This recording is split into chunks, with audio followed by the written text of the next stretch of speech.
Hello, everybody, and welcome to Pixel Judge. My name's Al, aka Bobfish, and I'm here interviewing Richard Pring from Wales Interactive about the absolutely spectacular Master Reboot.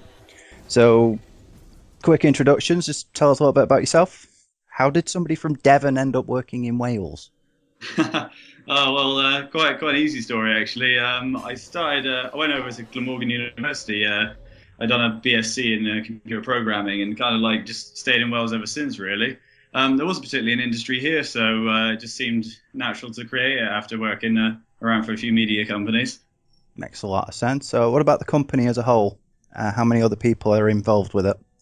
Yeah, there's about 16 of us at the moment. We grow and shrink as with any games company, so we went up to about 19 on the peak of Master Reboot. But as I say, we're still a fairly small company with and mostly made up of graduates and actually people with not a huge amount of experience in the industry. But we've got a few vets around with us as well. But it's kind of been a really good experience developing the company up from scratch. You can imagine 19 people making a game of that size. That's like being back in the old PlayStation days. That teams that small. I mean, usually these days they get hundreds of people involved, don't they? Oh, definitely. I mean, there's a lot to learn as well. So it's a real strain to get it out in the time we did. But all of us have really enjoyed the experience.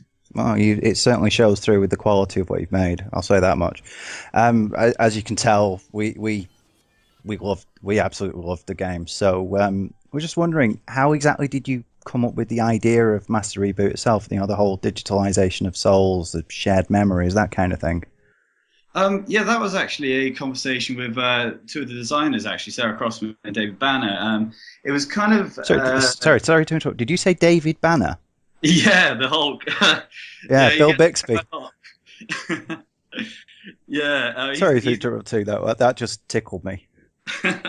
no, I know. Yeah, he's the co-founder actually of Wales Interactive, and Sarah was the lead designer on Master Reboot, so not quite as an interesting name. No, pretty much it came up with the kind of fact of kind of exploring kind of what Facebook would kind of develop into, or what kind of digital lives would create after you die. So it seemed like the only natural way we're going really is to kind of store your memories after you die, so people can visit you and kind of know what kind of person you were, etc. That makes a lot of sense. I mean, did you have that idea going into the game, or did you just sort of come up with the idea and then think, let's make a game out of it? Or were you already working on something and came up with it afterwards? I mean, what came first, so to speak, the chicken or the egg?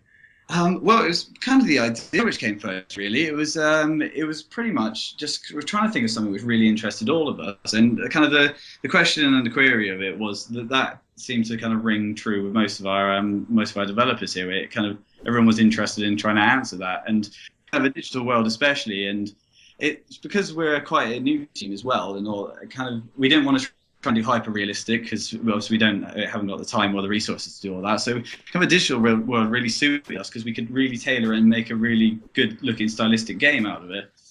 Makes a lot of sense. So speaking of the visual style, it is rather distinctive. Were there any other games or media that you looked at for inspiration for that? Yeah, Day of the Tentacle was a really big inspiration for us actually from the start. That kind of jagged, kind of not quite right looking environment. But what we kind of wanted to ring back to as well is the kind of the early days of kind of like the games just coming out at the end of the 90s, started the noughts and on the PlayStation 1 and the PlayStation 2 really. It was rather than going right retro with it, we wanted to kind of go kind of in the middle where a lot of people are kind of growing up to now, especially is their games they grew up with rather than Sega games, etc. So we kind of do that with and switching in with the kind of next gen twist. So we've got all the new next gen techniques with the lighting and some of the effects in that of the game, but we've tried to keep the actual models and the look of it kind of quite simple. Well, that makes a lot of sense. Speaking of influences, the library level in particular made us think about a certain Bill Murray film from the 1980s. Was there any inspiration taken from Ghostbusters by any chance? Yeah, there was a little bit. You caught us on that one. It's quite funny. Quite a lot of the aspects of the game was, as I say, we're quite a small team, so a lot of the input from the game actually came from the team as well. So the lead designs and everyone had their input as the levels were going on. So yeah, that's one of the ideas for that kind of level, and along with like the plane having a reminiscence to GoldenEye and other aspects really. So yeah, you got it. Oh, it's understandable, and it's certainly a good place to draw influence from. What about other other things, other games, media that you took inspiration for the ideas and the overall themes? I mean, Wales has a very rich mythology behind it, like the whole King Arthur myth, which also had aspects of memory manipulation. The whole thing with Merlin and Pendragon, Uther Pendragon having a child with somebody or other. It's been a while since I've read it, but Yeah, yeah. did any of that factor in? Were there anything along those lines? To be honest with you, the Welsh connection really was it was the main thing we done with the Welsh was to translate the language over. We obviously had some slight influences as we went along, but kind of the main influences we kind of went with initially when we started this game was Doctor Who, which is predominantly a Welsh thing now as well because it's all over Cardiff and everybody's made here and all that. So there was a lot of influence from kind of Doctor Who coming into this from the start, kind of like the idea of, I don't know if you've seen the library episode where they store their memories, etc. That No, was unfortunately, I haven't seen Doctor Who for a while. that was a fairly big influence, and kind of like The Matrix and kind of the early movies, which are kind of everyone loves, but are mostly forgotten about now. So we tried to pull from. What about the levels themselves? How did you come up with them? Did you come up with the idea of the puzzles or the levels, or did they sort of grow up in tandem? Were they all put together at once, or just disparate elements that you combined along the way? It was actually quite a mix of everything, to be honest with you. Some of the levels we kind of came up with during thinking, oh, that'll be cool, and how will that work well in the game, in the gameplay itself. And some of them were actually designed with narrative aspects in mind. So, for instance, that library level, the Ghostbusters thing, that is really kind of like trying to go through her journey as you go through it, like unlocking your puzzles and kind of go up to the final. I won't say too much because I don't want to give too much away, but kind of that level was that was designed for that purpose. And for instance, some of the starting levels, where the early beach levels were designed with the kind of to get the feel of kind of lost and that kind of your character, where are you, who am I, and then coming into this digital forest where you realise you're not quite in the real world. There's something slightly off with the game, As we try to get that kind of uneasiness over throughout the entire game, and most of the levels were designed around that kind of aspect. But luckily enough, because the way we segmented it, we had, as I say, we had a few different designers come in and out, kind of coming up with different ideas. So we were lucky enough, we managed to put quite a few genres into this game. So a lot of the scarier levels were done by one of our designers, and then some of the more technical levels were done by a different person. So, and we kind of brought it all together into an amalgamation of one, which just worked really well for us. Speaking of the opening, when I was playing through it, I did feel kind of lost when it first started. So I can tell you, you definitely nailed that one. I was there. I was. If you know what I mean, I don't mean it in a negative sense, but just like, what the hell is this? Yeah, yeah. You're like, what is this shit? I had no idea what was going on. I was just sort of wandering around aimlessly. There was a bus in the water or something, Yeah, and I one. was just it wasn't making any sense to me, which really hooked me in, to be honest. So I'll give you that one. That certainly worked. And then going through the forest, I kept expecting something to jump out at me, to be honest. Yep, exactly So what we're aiming for. it worked. You definitely pulled that one off. Was it difficult bringing all the different game mechanics together then? Because you do have a lot of different things in there, particularly with the puzzles, and then the fairground with the little shooter thing. What's the word Oh, I'm looking for? Yeah. yeah. There were a lot of different gameplay mechanics. It seems very simple on the surface. It's just moving around and interacting, but there's a lot more there. So was it difficult bringing all of that together and making it all work properly? Oh, definitely. I mean, it just the sheer scope of this game is kind of took us a bit by surprise. We knew kind of how big we wanted to make it, but as with all games, it kind of grew and shrunk, and in the end, it turned into this kind of mammoth it was. The game mechanics, as I say, you mentioned, they're not particularly the most complex game mechanics, but getting things to feel right was a real challenge. Just even anything from touching a button you got to we try to really make sure the player felt like they were interacting and felt like when you click on this that something happens rather than we didn't want the game to feel clunky or remove the player from the experience itself. So yeah, it did take a hell of a lot of time just to make everything really feel good. And even though we might not have the most complicated mechanics in the world, it did take a lot of time just to get this polished and nice. I can imagine sometimes having it simpler like that makes it more difficult because you have to make sure everything works just just right. Because if there's one problem with something so simple, it's going to stand out a lot more than a game with like dozens of different things you can do, where there's one little thing that doesn't quite work and another little thing, because Oh yeah. it's for you, it's pretty much everything was about movement and interaction. Yes, we had to really make sure, and we used the UDK Unreal Free engine. So there's a few, obviously niggles with every engine, but we kind of found a lot of ways around it. But sadly, a lot of things kind of came later on in the development. So we're like, oh, I wish we'd done that way. But back reverse engineering. But let's say with a new team and a new company, that's kind of it was expected. Some of it we'd have some problems like that, but it all worked out well in the end. Yeah, it certainly shows the dedication. And there was I was one of the unfortunate ones who was struck with the compatibility issues as well. It kept crashing on me, which was frustrating. But as I noticed, you got a patch out for that very, very Yeah, quickly. no, we actually brought that out like straight away. We actually had loads, and it could have been a smaller company. We still had well over 20 different test devices on PC, and we never actually came across these crashes ourselves. Or if we did, they were like once in a blue moon, and it just kind of really annoyed us, like coming through. And there was people it was only worked out to be about 1 to 3% of everyone who played the game, but still, we wanted to make sure we were interacting with our community, so we tried to patch it as soon as possible. And I think from what we've received from feedback, we actually fixed what was wrong with it. It seems to have, and it certainly was well received. The fact that you did it so quickly. I mean, you say 1 to 3% isn't that much when there are 20 people, but when there are a million people, that it's just one of those things, I guess, with the amount of variety of tech that's out there now. How you can't, it's just not feasible to play test it for every possible combination. Oh no, definitely not. I mean, just as a smaller company as well, we just can't afford, couldn't afford all those different devices. But yeah, and what we had to change, we actually upgraded to a whole new version of the engine. So it was a busy week, put it that way, but it worked really well. It's your first time working on a PC game as well, isn't it? You've previously done mobile games, so I can imagine it must have been an entirely different experience for you. How did you find the switch over? What was the experience like? How did it differ from what you usually do? Well, to be honest, it's kind of finding limitations again with the game. So with kind of iOS and Android, we really got a good pipeline down with kind of how to make it, what kind of size assets you can have, what you can do in the mobile devices, and obviously there's less of them, so it's easier to test. We own actually every single iOS device known to man at the moment, so we can test for that. But with the PC version, obviously we had the scope to make it. We could have made this a game which can only run on top end PCs, but it was just kind of really trying to ring in some of the stuff on PC, which we kind of, you take for granted on iOS and stuff. So you've only got a certain amount of RAM, but with PC, you could have a PC with 16 gig, or you could have a PC with 1 gig.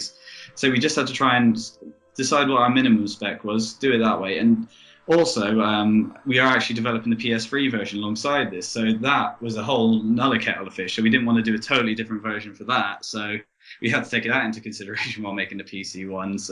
So there was a lot of things we had to optimize and kind of make sure it worked fine, and like the integration with Steam especially was a bit of a pain in the ass to start with, but as they going along with it, it's really good now, so we're well versed in it all. But as with any platform, it's always a learning curve.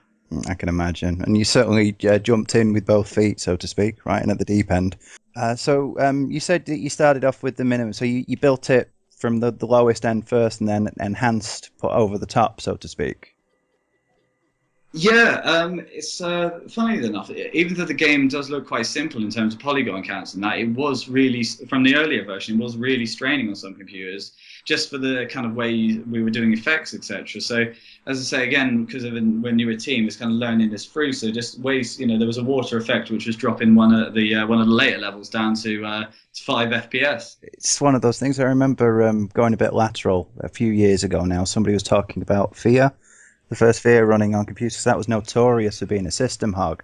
And people looking at it thinking, yeah, it looks nice, but it's not great.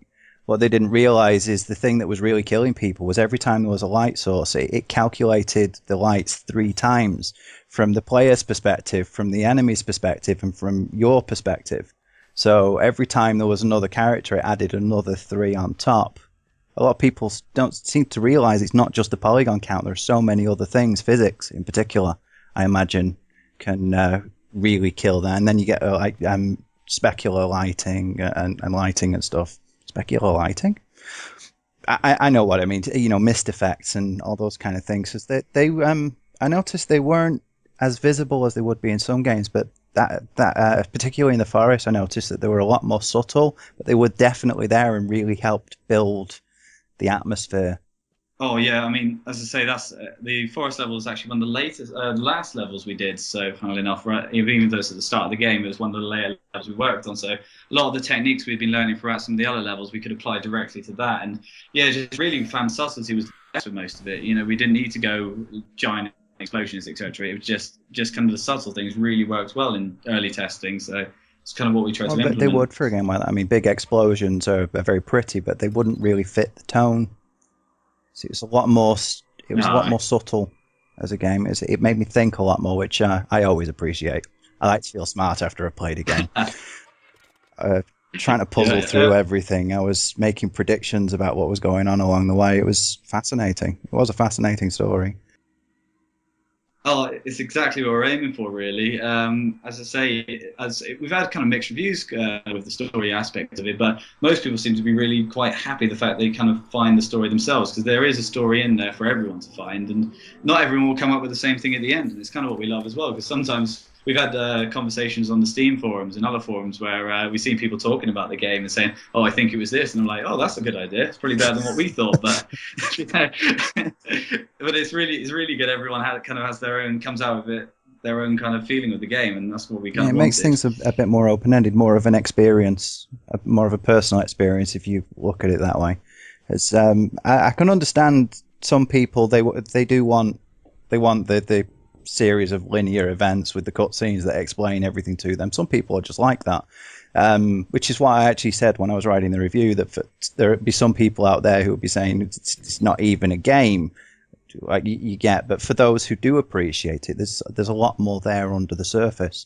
And to be honest, I think we need more games like that. So, speaking of which, we know that we've heard that you're working on a Jibs Arcade at the moment. Do you want to tell us a little bit about that? Yeah, well, actually, that's a fairly old game to be honest with you. We've been slowly making that for quite a while now. It's just a really just a PC kind of platformer game. But one of the games we actually are working on at the moment, which is our next thing out. So Jibs will be quite a while. Will be is Infinity Runner. So that's a kind of spaceship based, kind of Mirror's Edge type game on mobile and Wii U platforms at the moment.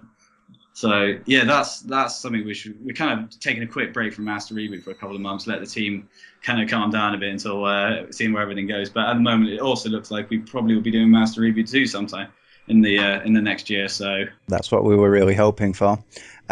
Any other plans for going back to Reboot itself? Maybe adding some extra content, anything like that? Yeah, we've been really taking some feedback back from the community as well. So it's kind of like we want to get the PlayStation version out, which should be out before Christmas, and the Wii U version as well. We literally just finished the Mac version before I started this interview, so we had a niggling problem with that, which is killing us. But that should be out for the end of the month as well. But yeah, we are planning to kind of go back and maybe add a few memories, because the way we set the game out, it really lends itself well to kind of adding a memory or adding an idea to the game. So it's definitely something we'll be looking at in the future. But as I say, I can't tell you for sure if definite or not at the moment. Well, it's a very modular design, isn't it? Which helps a lot. It can easily slot in easily slot in from a technical perspective. I mean, fitting it into the narrative, I can imagine be a lot more difficult. But Oh yeah, but no, as you say, you're exactly right. We've got loads of space for it, and all the buildings and Soul Cloud, etc. It's easy to expand on memories and stuff like that. It's just trying to make sure we kind of keep the story right, or even if we're going to follow someone else, it's kind of introducing and setting them up as well. So yeah, we've got to be careful with it, but I think it's definitely something on the scope for the next year as well. that's definitely good to hear. But obviously, you want to get the PlayStation 3 version out of the way first. You were saying actually about the Wii, it's not really relevant so much to us, but are there any particular modifications you're making to that based on the control scheme? Strangely enough, we're not planning on anything too revolutionary with it, but we're going to try. We're testing out some little kind of aspects of it at the moment. We've just converted over another one of our games, Gravity Badges, to the Wii U, so that should be out soon. But what we've done with that one is kind of more of a touch-based game, so it lends itself well to the control system. Whereas the FPS game we've got at the moment, we don't want to just shoehorn something in to show on the second screen at the moment. So we're trying to figure out a good way, if we are going to do anything special with the second screen, to do it. So nothing concrete as of yet, but it won't be just a simple, it won't be just a simple like menu screen or something. We'll do something interesting with it, I'm sure. So more importantly, from our perspective then, as PC gamers, any changes you make for the Wii U version, will we be able to get the same thing via tablets or phones or connectivity of some sort? Yeah, that's something we're kind of aiming with. We're using the old Unreal, well, not the old Unreal 3 engine, but the Unreal 3 engine at the moment. So it's kind of seeing what that supports as well, because we are quite limited by what the engine can do, sadly. So we can obviously edit it up to a certain point, but so we'll try and get as much as we can for it. I mean, as I say, the community's been really great for us as well. So we've with the help of someone else, we've already implemented a 3D version of the game if you want to play an Anaglyph 3D, which is quite a cool one. And we were talking to some guys about Oculus Rift support within the game, so which should be quite an interesting experience. I can imagine that on the Rift. That would be, I think that'd give motion sickness for a whole different reason than just latency. In a good way, though, it's a very visually vibrant game. I can imagine it being even when you do go to the Rift, you might have to make some minor alterations to it, because otherwise it'd just be so overwhelming. Oh, God, yes. It's very impressive to look at. That's one thing that I certainly struck me about it, was the amount of color, which is something that's missing from a lot of games these days. Gave it a very distinctive style. Yeah, we definitely wanted to avoid brown, like just a bland. We were trying to get some really good dynamic, different colors all the way through. And that goes back to what you were saying earlier about the idea of it being all digital. It gives you a lot more freedom with that kind of thing. Yeah, so pretty much the digitalization of the game. So we kind of wanted to make the game not bland and like grey and browns and etc. So we wanted to really give each of the levels and the areas a style kind of you would remember and recognize. So the forest, being well loved from everyone, is always known as kind of the light, the yellows. We've used a lot of color theory along the game, and but along with splicing kind of the digital aspects, there's a lot of blues, a lot of kind of Tron colors you'll recognize from all the way through. But so we've tried to keep the consistency with it while not making every area feel different, but not disjointed from the gameplay itself and the whole game as a. So they're like variations on a theme rather than whole new ones. Yes, pretty much.